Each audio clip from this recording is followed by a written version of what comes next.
Sejumlah informasi dari berbagai daerah di Provinsi Banten kami sajikan dalam Berita Banten yang dipersembahkan oleh PRSSNI Banten dan disiarkan serentak oleh seluruh radio anggota di 8 kabupaten kota di Provinsi Banten.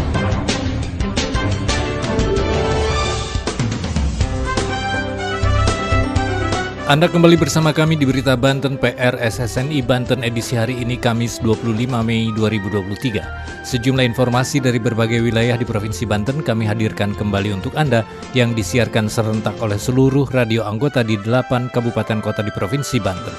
Dan inilah informasi utamanya. Tim SAR gabungan temukan jasad bocah 4 tahun yang terseret arus saluran air di Pondok Cabe Pamulang, Tangerang Selatan. Warga Ramanuju, Kelurahan Purwakarta, Kota Cilegon akhirnya bisa menikmati lampu penerangan jalan umum melalui program Salira. Pemkab Serang jajaki kerjasama dengan PT Telkom untuk membangun Smart Village Nusantara. Pemkab Pandeglang lantik 110 pejabat eselon 3 dan 4 di lingkungan Pemkab Pandeglang. Bersama saya Aldi Akbar, inilah Berita Banten selengkapnya. Pendengar, setelah melakukan pencarian dengan menelusuri sungai, tim SAR gabungan akhirnya menemukan bocah 4 tahun yang terseret arus saluran air saat bermain mandi hujan di Pondok Cabe Pamulang, Tangerang Selatan. Bocah berinisial D tersebut ditemukan 3,5 km dari titik lokasi kejadian dalam keadaan meninggal dunia. Berikut laporan Salma dari Benz Radio Tangerang Selatan. Tim SAR gabungan berhasil menemukan jasad bocah laki-laki berinisial D yang berumur 4 tahun. Bocah malang itu hilang terseret arus saluran air saat mandi hujan.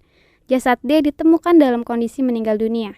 Sebelumnya, D dan ayahnya R yang berusia 37 tahun terseret arus saluran air saat mandi hujan di Jalan Lombok, Pondok Cabe, Pamulang, Tangerang Selatan. Menurut Fahrizal, petugas gabungan melakukan berbagai cara guna menemukan tubuh D. Titik awal korban tercebur hingga jarak 3,5 km dengan cara menyusuri aliran Kali Pesanggerahan menggunakan perahu karet.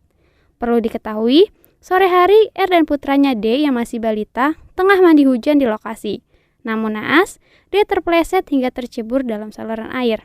Mengetahui putranya terseret derasnya aliran air, R lalu berupaya menolong sambil menceburkan diri ke dalam saluran air. Namun naas, R pun ikut terjatuh dan terbawa arus di lokasi. Jasad R ditemukan dalam kondisi meninggal pada malam hari. Saya Salma dari Benz Radio melaporkan untuk Berita Banten. Pendengar, pemerintah Kabupaten Serang dan PT Telkom Indonesia saat ini tengah menjajaki kerjasama program Smart Village Nusantara atau SVN. Kerjasama yang digagas Kamar Dagang dan Industri Kabupaten Serang dalam upaya peningkatan perekonomian masyarakat desa. Berikut laporan Siska Purnama Dewi dari Prima FM Serang. Pemerintah Kabupaten Serang dan PT Telkom Indonesia saat ini tengah menjajaki kerjasama program Smart Village Nusantara atau SVN. Kerjasama yang digagas Kamar Dagang dan Industri atau Kadin Kabupaten Serang dalam upaya peningkatan perekonomian masyarakat di desa. Sekretaris Daerah Kabupaten Serang Tubagus Entus Mahmud Sahiri menyambut baik penjajakan program kerjasama yang digagas oleh Kadin Kabupaten Serang, yang mana tujuannya dalam rangka meningkatkan perekonomian masyarakat di desa. Entus mengatakan saat ini harus dipahami dulu secara operasionalnya seperti apa dan pihaknya menugaskan bagian hukum untuk melihat aspek hukumnya seperti apa. Hal itu dikatakan usai rapat koordinasi Pemkab Serang dengan PT Telkom Indonesia dan Kadin Kabupaten Serang di Aula Kiai Haji Syamun pada Rabu 24 Mei 2023. Dijelaskan Entus, perlunya melihat aspek hukum lantaran kerjasama selain antara Pemkab Serang, PT Telkom Indonesia, Kadin Kabupaten Serang, juga pemerintah desa dalam hal ini Badan Usaha Milik Desa atau BUMDes dalam rangka peningkatan pelayanan di desa. Dengan adanya program Smart Village Nusantara dari Telkom Indonesia, maka hari ini disosialisasikan.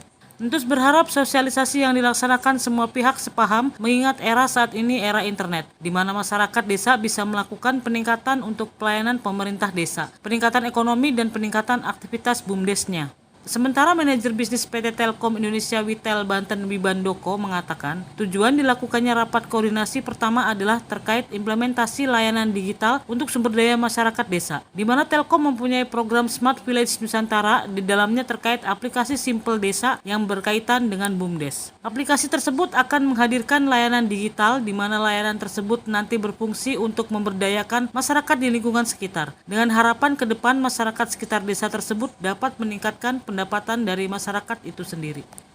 Wibandoko juga mengatakan, adapun manfaat lainnya, masyarakat desa dapat lebih melek digital dengan harapan bisa lebih maju dan lebih berdaya serta dapat bersaing dengan desa-desa lainnya. Karena dengan aplikasi tersebut dimungkinkan setiap desa nanti akan terhubung saling menginformasikan terkait sumber daya di desa tersebut.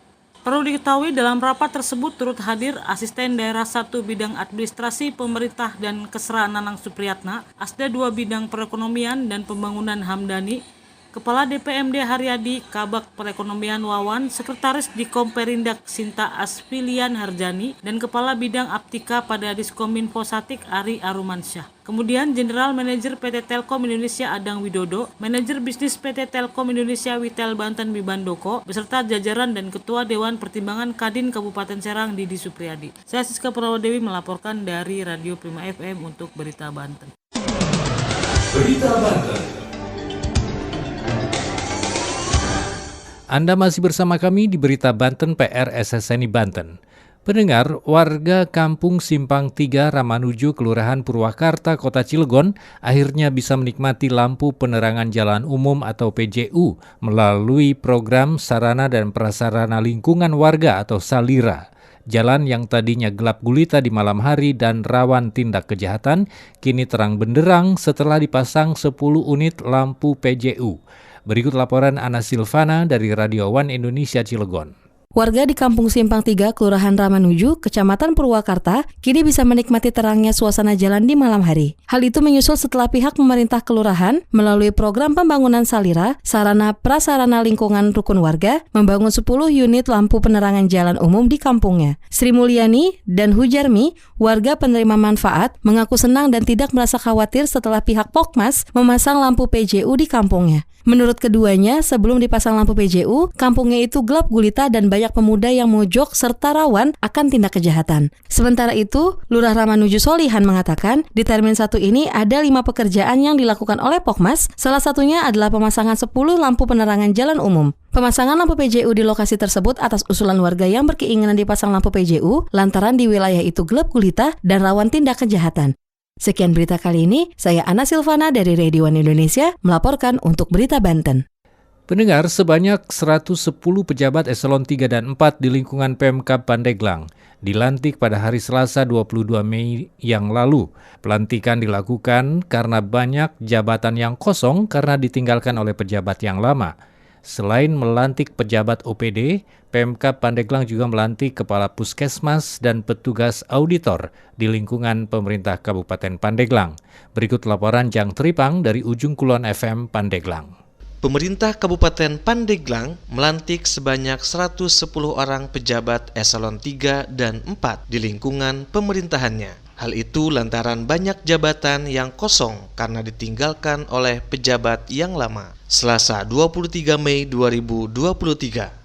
Menurut PLT Sekda Pandeglang, Asep Rahmat mengatakan, selain melantik pejabat yang bekerja di organisasi perangkat daerah atau OPD, pihaknya juga melantik kepala puskesmas dan petugas auditor pada Pemkab Pandeglang. Masing-masing di antaranya, untuk pejabat eselon 3 sebanyak 32 orang, pejabat eselon 4 sebanyak 70 orang, kepala puskesmas sebanyak 7 orang, dan petugas auditor sebanyak 1 orang. Asep menjelaskan bahwa pelantikan ini sebagai penyegaran di organisasi perangkat daerah dan merupakan suatu hal yang sudah biasa dilakukan di lingkungan pemerintahan. Ia juga mengungkapkan bahwa setelah pelantikan ini kemungkinan besar akan ada pelantikan susulan, mengingat masih ada beberapa jabatan yang harus diisi. Demikian Jang Tripang dari Ujung Kulon FM melaporkan untuk Berita Banten. Demikian sejumlah informasi yang telah kami sajikan untuk Berita Banten kali ini. Saya Aldi Akbar, sampai jumpa. Terima kasih Anda telah mendengarkan Berita Banten yang dipersembahkan oleh PRSSNI Banten.